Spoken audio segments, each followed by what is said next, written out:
Yo, what up, street gods? Eric Kim. Alright, jamming out to some old Kanye. Some thoughts. Why the news better? So the hilarity is everyone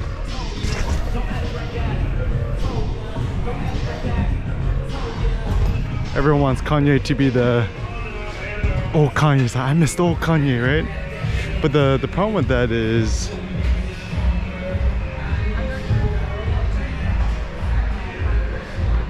you don't give people the chance to evolve and change. So the reason why this is important is, I don't know, just old stuff is boring, new stuff is more interesting, and I think it's really important to evolve and change.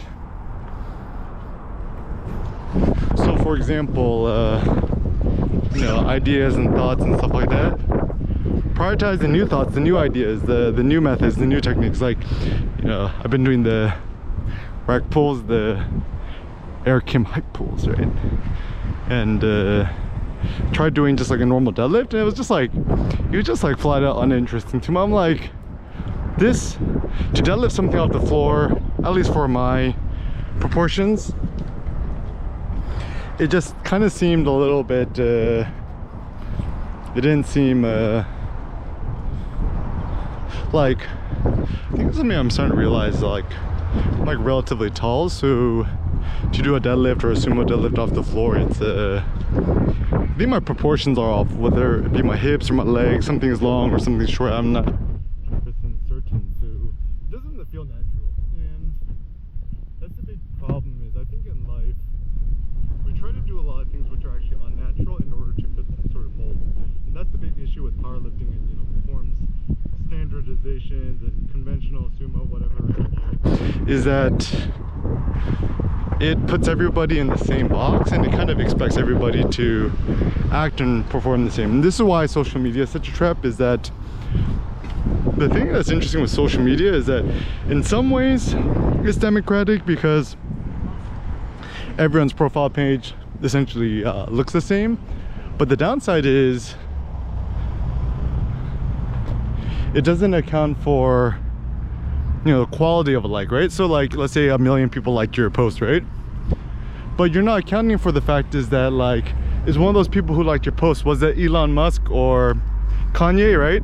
So one like from Kanye West will probably outstrip 1 billion likes from a bunch of rando people. So as much as I don't like to admit it, I think this is towards more of a elitist perspective that's a little more honest. So for example, even Jay-Z is like, numbers don't lie, check the scoreboard, right? Like, if that were the case, then H&M would make the world's best clothing, McDonald's would be the best restaurant, Coca-Cola would be the best beverage, and Starbucks would be the best coffee. So, and we all know that's not the case. So when you think about the new is good, and the new is fresh. It's like, in terms of thoughts, academia, stuff like that, like even the academic system, tenureship is kind of like a double-edged sword. It's supposed to provide security to professors who have earned their stripes, but at the same time you get a lot of these professors who end up becoming dead weight, and you can never get rid of them until they die, right? And so, with new scholarship, it's more exciting than the old scholarship. With music, it's good to listen to new musicians rather than the old ones. Like, whenever I hear someone put on the old 80s or 90s or even 2000 song, I'm like, this sounds so dated, so boring. And I think people also tend to valorize the past. Why is that? Because my theory is the past is much more reliable, it's much more stable, and it's less scary for people. People like to do and invest in old things because, a sense of nostalgia for the past, etc., etc. Like, oh, I love playing Pokemon when I was a kid, but bruh, now that you're like 30 years old or over 30 years old, should you still be playing Pokemon? I don't think so, right? Same thing with video games. So, like, that's the big thing that I've realized too, is that, like, I don't trust any adult male who's like, I'm like, if you play video games up until college, I mean, that's okay, right? But once you're in college and post-college, I don't think grown men should play video games. I mean, they should do other more virtuous things, like going to the gym, lifting weights, philosophizing, building companies and stuff like that. Video games, I believe, to be the ultimate time suck. And the thought is actually, video games are actually for poor people, because if you're a kid and you're stuck at home all day, a video game is the best way to kill your time, because you don't got a parent to take you around and do other extracurricular activities. So, you know, even with my son Seneca, I have zero interest in introducing him to video games. I think it just drains a human of their potential. Much more interesting to have him learn music. He loves GarageBand on the iPhone, the iPad. I'm all for that. He loves music. So maybe I'll make him a musician, DJ, something like that. He'll be the next Skrillex, Senex. And yeah, and also like with art, right? Like people just like, oh, but painting is so superior than da-da-da. And the film is superior than digital. And then, you know, people poo-poo on the iPhone too, right? But ultimately, new things and new approaches tend to be better. They're much more fresh, like food, right? Would you rather have like rotten meat that's been sitting outside for like 10 years, 20 years, 100 years, 1,000 years? Or would you rather have the fresh steak that was butchered and cut today, right? And so, yeah, the past, or things that are too old, tend to be a little bit rotten, a little bit decaying. The new tends to be much more supple, new, fresh. Think about like new bamboo shoots or stuff like that.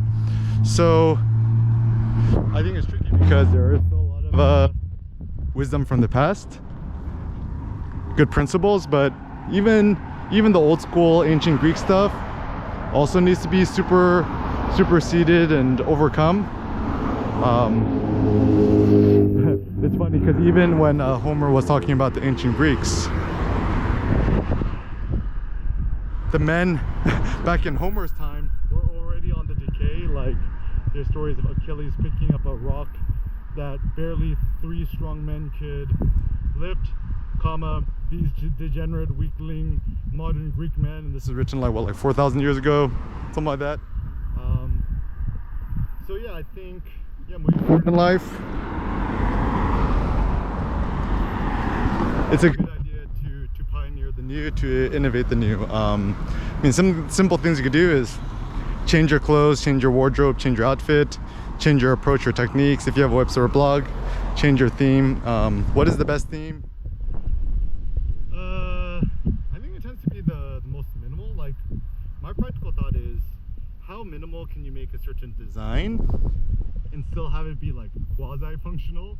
And it's a fun line to balance. And I guess that's also the benefit of once you're quote financially independent, is you're no longer concerned about maximizing your optimization for your dollars, and therefore you could do more radical experimentation, which is more to your aesthetic values, I suppose. Yeah, so moral of the story, invest in the new.